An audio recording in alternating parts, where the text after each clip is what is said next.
जो प्रमाद में रहते हैं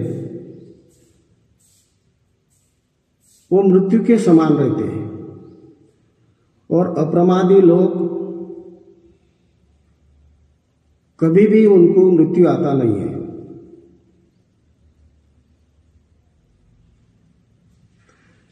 इसमें और एक दूसरी गाथा है, ते झाइनो साततिका नीच दढ़ पर का फुसंती धीरा निबान योग क्षमा अनुतरो।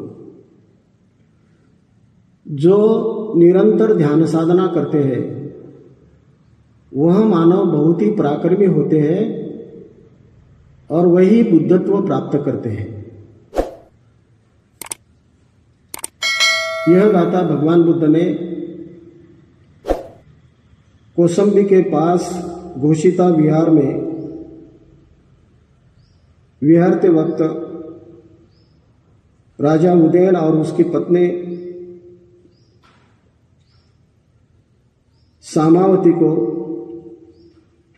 सामावती के बारे में कहा है।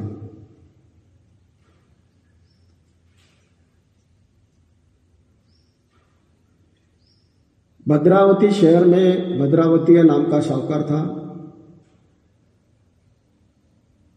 और कौसंबी शहर में घोषिता नाम का साहूकार था। ये दोनों मित्र थे, बहुत मित्र थे।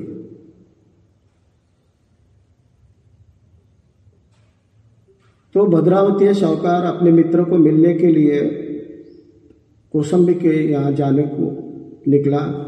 उसकी पत्नी और उसकी लड़की सामा 16 साल की थी। ये तीनों जन कौसंबी को गए और वहां जाने के बाद एक धर्मशाला में ठहरे।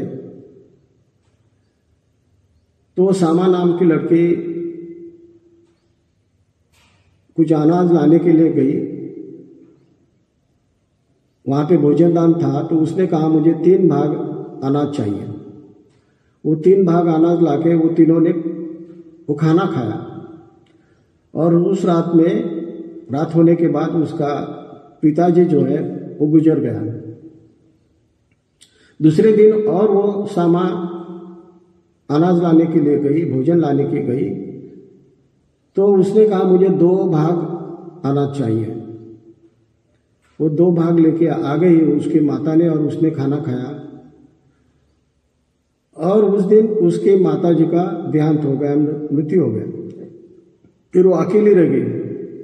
वो अकेली जाती है और मुझे 1 ही भाग खाना चाहिए। तो वो भोजन दान देने वाला, वहां पे भोजन वाटप करने वाला मित्ता नाम का नौकर था। उसने कहा अभी तुझे खाने का महत्व मालूम हो गया क्या? पहले दिन 3 खाना लेके गए, दूसरे दिन 2 और अभी 1। वो रोने लगी, तुम ऐसा मत कहो बोलती, क्योंकि मैं बहुत दुखी हूँ। पहले दिन मेरे पिताजी गुजर गए, दूसरे दिन माताजी गुजर गए, अभी मैं अकेले हूँ, इसलिए 1 भाग खाना मैं आपको मांग रही हूँ। तो मित्ता बोलता है ठीक है, अब तो मेरे यहाँ मेरी लड़की बल्कि मेरे साथ रहे।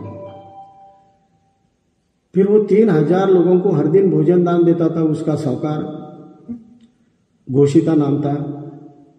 तो अभी बहुत ही शांतता से वो भोजन दान हो रहा था।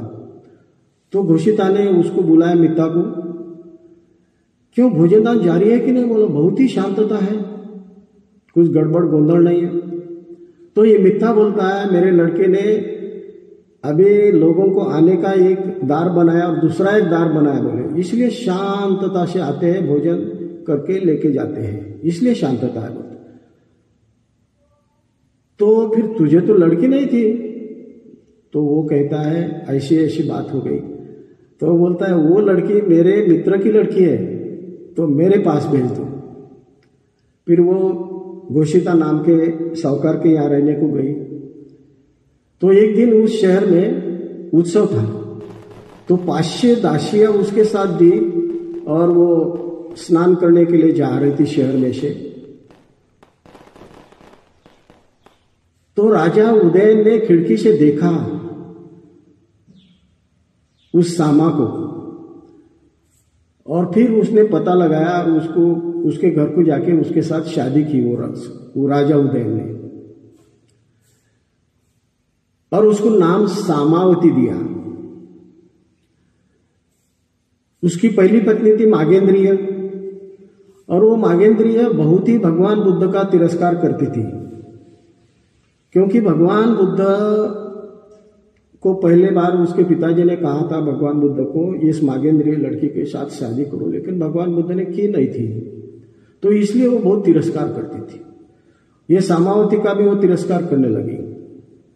सामावती भगवान बुद्ध की शिष्या थी, हर दिन मैत्री भावना ध्यान साधना करती थी, और यानी उदयन राजा को ठार मारने के लिए वो प्रयास कर रहे हैं। एक दिन सांप छोड़ दिया उसके रूम में, तो पता चला राजा को ये इसका काम नहीं, सामावती का। तो एक दिन तो ये मागेंद्र ने, वो जब ध्यान साधना कर रही थी मैत्री भावना उसके मैत्रिण के साथ, दासी के साथ, तो इसने उस महल को आग लगा दी, ये मागेंद्रिय और उसके काका ने। और फिर वो उसमें मृत्यु आ गया सामावती और उसके मैत्रिण को। तो जब उदय राजा को पता चला कि ये इसका मागेंद्रिय का काम है, तो उसने फिर वो मागेंद्रिय और उसका काका उनको देहांत शासन दे दिया।